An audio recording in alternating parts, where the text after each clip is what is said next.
یاسر، بہت شکریہ آپ کے وقت کا. کہیے گا کل مذاکرات کا دوسرا دور ہونے جا رہا ہے اور صدر ٹرمپ کی جانب سے بھی اب کہہ دیا گیا ہے کہ ان کے نمائندگان اسلام آباد میں کل موجود ہوں گے. کس طرح سے دیکھتے ہیں آپ؟ ایک بہت بڑی ڈیولپمنٹ ہے، کیونکہ ابھی آپ صورتحال کا اگر جائزہ لیں تو ابتدائی طور پہ جو فیلڈ مارشل ایران کے اندر موجود تھے تو کہیں نہ کہیں یہ منظرنامہ ڈیولپ ہو رہا تھا کہ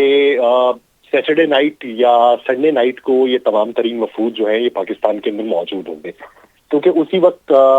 بین الاقوامی سطح کے اوپر بھی رائٹرز کی اگر آپ خبریں دیکھیں، نیو یارک پوسٹ کی خبریں دیکھیں یا CNN کی رپورٹنگ دیکھیں یا الجزیرہ کو دیکھیں تو وہ یہی کوٹ کر رہے تھے کہ یہ تمام ڈیلیگیشنز جو ہیں یہ اسلام آباد جا سکتے ہیں. لیکن پھر بات کی خرابی وہاں سے ہوئی جب ڈونلڈ ٹرمپ نے باقاعدہ طور پہ یہ اعلان کر دیا کہ ایران مان چکا ہے، کیونکہ ان کے foreign minister Iranian foreign minister Abbas Araghchi نے ٹویٹ کر دیا تھا کہ ہم آبنائے ہرمز کو کھول رہے ہیں. لیکن اس کا ایک غلط مطلب ڈونلڈ ٹرمپ کی طرف سے لیا گیا، یا پھر ڈونلڈ ٹرمپ اس کو انڈورس کرنا چاہتے تھے ایک نیریٹو کے طور کے اوپر کہ انہوں نے ایک ٹویٹ کر دیا کہ آبنائے ہرمز کھل رہی ہے. ایران کا شکریہ، پاکستان کا شکریہ، لیکن ساتھ ہی ساتھ انہوں نے یہ بھی کہہ دیا کہ وہ یورینیم حوالے کرنے پر بھی آمادہ ہو چکے ہیں. اب یورینیم حوالے کرنا یہ ایران کے لیے اس وقت سب سے مشکل مرحلہ ہے. اندرونی طور کے اوپر اگر کوئی گفت و شنید ہوئی ہو یا کسی ایسی جگہ پہ منتقل کرنے کی بات کی گئی ہو جو کوئی تھرڈ کنٹری ہو جس پر دونوں متفق ہوں تو یہ ایک الگ بات ہے. لیکن ڈونلڈ ٹرمپ کی طرف سے تاثر ایسا دیا گیا کہ جیسے ایران جو ہے وہ امریکہ کو یورینیم حوالے کرنے پر آمادہ ہو چکا ہے. اب اندرونی طور پہ اگر آپ IRGC کو دیکھیں، اگر ان کے قدامت پسند حلقوں کو دیکھیں، اگر ان کی مذہبی پیشواؤں کو دیکھیں تو وہاں پر یہ بات ایران کے سرنڈر کرنے کے مترادف ہے. یہ بات تو ہے کہ ایران جو ہے وہ کسی تیسرے ملک کو منتقل کرنے پر آمادگی کا اظہار کر رہا ہے، لیکن اس کی شرط یہ ہے کہ کوئی بھی جو تیسرا ملک ہے جو ثالث کے طور پہ ہو، جس میں مختلف نام اس وقت زیر بحث ہے، میں اس بحث کے اندر نہیں جاؤں گا کہ کس ملک کو وہ منتقل کرنے کی بات کر رہا ہے، لیکن اس کے اوپر جو بات تھی کہ اگر ہمارا 60% افزودہ یورینیم ہے 4 سے 450 کلو گرام، اگر وہ ہم کسی تیسرے ملک میں منتقل کرتے ہیں تو وہاں پر اسے ڈائلوٹ کیا جائے، اس سطح پر لایا جائے جس سطح کے اوپر فیصلہ یہ ہوتا ہے کہ آپ اپنی برقی توانائی بنا سکتے ہیں، آپ اسے شعبہ طب کے اندر استعمال کر سکتے ہیں، آپ اسے علاج کے اندر استعمال کر سکتے ہیں، تو اس سطح تک لا کے ایران کو واپس کر دیا جائے. اب اس ضمن میں جب ڈونلڈ ٹرمپ نے یہ ٹویٹ کر دیا کہ ایران اپنے افزودہ یورینیم کو حوالے کرنے کے اوپر تیار ہو چکا ہے تو ایران کے اندرونی حلقوں میں بھی تشویش پائی گئی، جس کے بعد IRGC کی طرف سے اعلان یہ سامنے آیا کہ ہم آبنائے ہرمز کو بند کر رہے ہیں. اگر تم ٹویٹر کے ذریعے ہی جنگ جیتنا چاہتے ہو، اگر تم اس کے ذریعے تیل کی قیمتوں کو نیچے کرنا چاہتے ہو تو پھر یہ لو جواباً ہم بھی وہ اعلان کرتے ہیں کہ جس سے تمہاری ایک ٹویٹ پہ تیل کی قیمتیں نیچے آئیں گی تو ہماری ایک ٹویٹ پہ تیل کی قیمتیں اوپر چلی جائیں گی. اسی اسنا میں 2 آئل ٹینکرز جو ہیں جن کا تعلق بھارت سے تھا، انہوں نے اس آبنائے ہرمز کو کراس کرنے کی کوشش کی، جس کے اوپر یہ بتایا جاتا ہے کہ خلیج عمان سے 20 ناٹیکل مائل کے اوپر ان کو IRGC کی جو کشتیاں ہیں انہوں نے فائرنگ کا نشانہ بنایا اور انہیں واپس جانے پہ مجبور کیا، جس پہ بھارت کے اندر دفتر خارجہ نے طلب کیا ایرانی سفیر کو اور اسے جو ہے ایک احتجاج کی صورت میں منظرنامے کا سامنا کرنا پڑا. لیکن اسی بیچ میں پھر پاکستان کی طرف سے کوششیں یہ کی گئیں کہ دونوں اطراف میں راضی کیا جائے. ایک طرف سے پیغام ڈونلڈ ٹرمپ کو ایران یہ پہنچانا چاہتا ہے کہ اگر کوئی باتیں کی گئی ہیں، اگر کوئی امکانات روشن ہوئے ہیں تو یوں ببانگ دول اس کا اعلان کر کے آپ اپنے لیے تو ایک نیریٹو کا منظرنامہ بنا سکتے ہیں، لیکن ہمارے ہاں جو تنگی ہوگی تو پھر سوچئے کہ جو پھر اقدام آپ اٹھائیں گے وہی اقدام ہم بھی اٹھائیں گے. اگر آپ نیول بلاکڈ کریں گے تو ہم بھی آبنائے ہرمز کو بند کریں گے، اگر آپ وہاں پہ اپنی فوجی تعداد کو بڑھائیں گے تو پھر ہم بھی بڑھائیں گے. ہم یہ امید کر سکتے ہیں کہ یہ جو اب نیا جو دور چلنے جا رہا ہے اس دور کے اندر یہ جو پیچیدگیاں ہیں یہ دور ہو جائیں. لیکن ایسے وقت میں آپ دیکھیے کہ پاکستان کا کردار کیسا ہے کہ جہاں پہ ایک ٹویٹ کے اوپر ایک بڑے حلقے میں تشویش ہو اور اس کے فیصلوں کے اوپر دنیا کی طاقتور ریاست جو ہے وہ نیول بلاکڈ کے اوپر آمادہ ہو اور اس کے بیچ میں پاکستان بار بار راستہ نکالتا چلا جائے کہ ہر ایک خبر کے بعد دنیا کو یہ لگے کہ جنگ پھر سے بھڑکنے والی ہے، ہر ایک نیول بلاکڈ کے بعد لگے کہ نہیں اب منظرنامہ ختم ہو چکا ہے، ہر ایک حملے کے بعد لگے کہ نہیں اب ایک نئی جنگ زاویے سے مزید شدت اختیار کر جائے گی، اور اس کے بیچ میں پھر ایک نئی خبر آتی ہے کہ نہیں پاکستان کی سفارتکاری کامیاب کامیاب رہی ہے. پاکستان نے دونوں طرف مائل کرنے کی کوشش کی ہے, پاکستان نے ان کو ایک نقطے پر لانے کی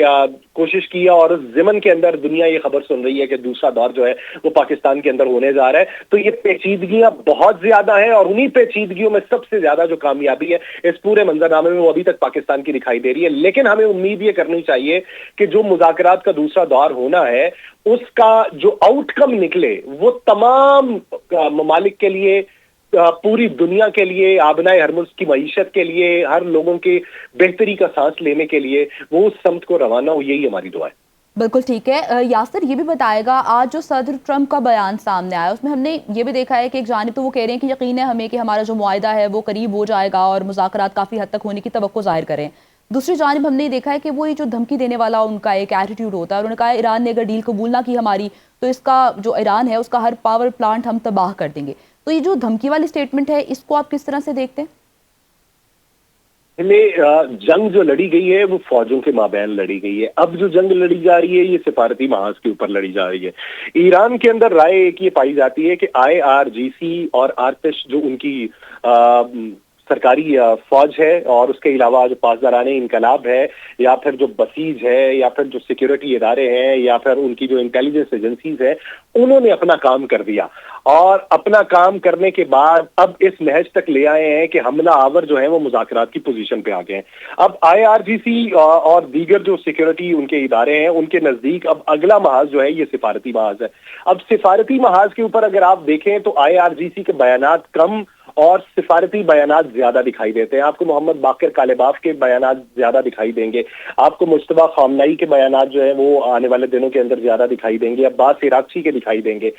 وزارت خارجہ کے دکھائی دیں گے. اب وہ یہ سمجھتے ہیں کہ اب اگر وہاں سے کوئی بیانات آتے ہیں تو بیانات آپ کو بھی دینے چاہیے. انہوں نے ایک چیز کا اندازہ لگا لیا ہے کہ امریکہ اس جنگ کو اگر جیت نہیں سکا تو ہم نے امریکہ کو اس جنگ میں اس حد تک مہنگائی کا سامنا کرنے پر مجبور کر دیا ہے کہ امریکہ اب اسے ایک نیریٹو کے طور پر پیش کرے گا کہ کوئی نہ کوئی جگہ پہ ہم نے ایران کو گھٹنے ٹیکنے پر مجبور کر دیا. ایران کا ایک پرانا فارمولا ہے کہ اپنے جو اختیارات ہے اسے مختلف ڈویژنز کے اندر بانٹ دیا جائے, اور پھر حملہ ایسے کیا جائے کہ جس میں جیت جو ہے وہ بنیادی مقصد نہ ہو, بلکہ دشمن کی جو جیت ہے اس کو اتنا مہنگا بنا دیا جائے کہ وہ اس کا اعلان کرتے ہوئے بھی ہچکچاتا رہے. اب موجودہ صورتحال کے اندر امریکہ کو یہ معلوم ہے کہ یہ جنگ اس کے فائدے میں نہیں رہی. امریکہ کو یہ معلوم ہے کہ نیول بلاکڈ پہ اس کا جو بیانیہ تھا آبنائے ہرمز کو بند کرنے کے حوالے سے ایران کے خلاف, اب وہ اس کے خلاف بنتا چلا جا رہا ہے. تو امریکہ کو بھی بیچ کا ایک راستہ چاہیے کہ امریکہ دنیا کو یہ بتا سکے کہ دیکھیں ہم نے $1 بلین جو پھونکے, دنیا کے $1 ٹریلین جو سٹیک کے اوپر لگائے ہیں, وہ ہم نے اپنے کچھ مقاصد, اپنے کچھ اہداف جو برسوں پہلے طے کیے تھے اس کے حصول کے لیے لگائے, اور ایران اس کے اوپر آمادہ ہو چکا ہے. اب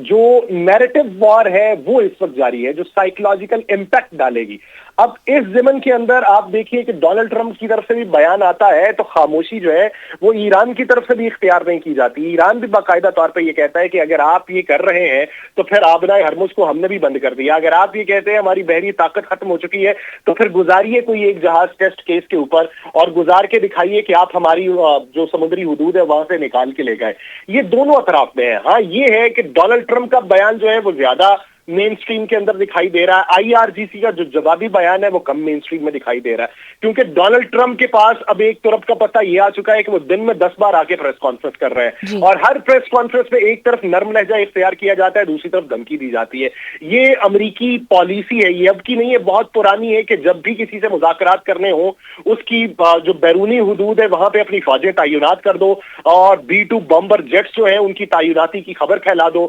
بحری راستے جو ہیں وہاں پر اپنی بحری تعیناتی کی خبریں پھیلاتے چلے جاؤ تاکہ اپنے دشمن کے اوپر آپ دباؤ قائم کر سکے. اب ایران کو یہ لگتا ہے کہ یہ دباؤ اس کا کارگر نہیں رہا, یہ بیرونی حصار کے اوپر جکڑ لینا, اس سے زیادہ تو وہ حملے کر چکا ہے. ہزاروں ٹن جو ہے وہ بارود ایران کے اوپر پھینک چکا ہے. اگر وہاں پہ ہمیں نہیں گرا سکا تو یہ جو سائیکولوجیکل امپیکٹ ہے اس پہ بھی ہم اس کو جواب جو ہے اسی کے طور کے اوپر دیں گے. تو یہ بیانات آپ کو آتے جاتے دکھائی دیتے رہیں گے. ڈونلڈ ٹرمپ کا بھی آئے گا, پاسداران انقلاب کا بھی آئے گا, لیکن ہمیں اس بیچ کی صورت کے اوپر نظر رکھنا ہے, وہ درمیانی عنصر کہ جو ان ساری چیزوں میں غلاف میں لپٹا ہوا ہے, کہ جو پس پردہ بنیادی نکات کے اندر شامل ہے, کیونکہ یہ جو بیانات ہیں اور بنیادی جو شرائط ہیں ان دونوں میں زمین آسمان کا فرق ہوگا.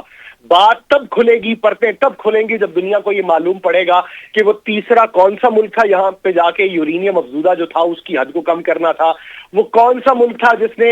گارنٹی دی تھی امریکہ اور اسرائیل کی کہ یہ آپ کے اوپر حملے نہیں کریں گے، وہ کون تھا جس نے اندرونی طور پہ ان کو یہ کہا کہ آپ کے جو منجمد اثاثے ہیں وہ بتدریج بحال کیے جائیں گے لیکن عملاً آپ کے اکاؤنٹس کے اندر منتقل نہیں کیا جائے گا، آپ باہر کے ممالک جہاں جہاں پر وہ چیز ہے وہاں پر اسے یوٹیلائز کر سکتے ہیں. تو یہ جو اندرونی پرتیں ہیں یہ دیر کے بعد کھلیں گی.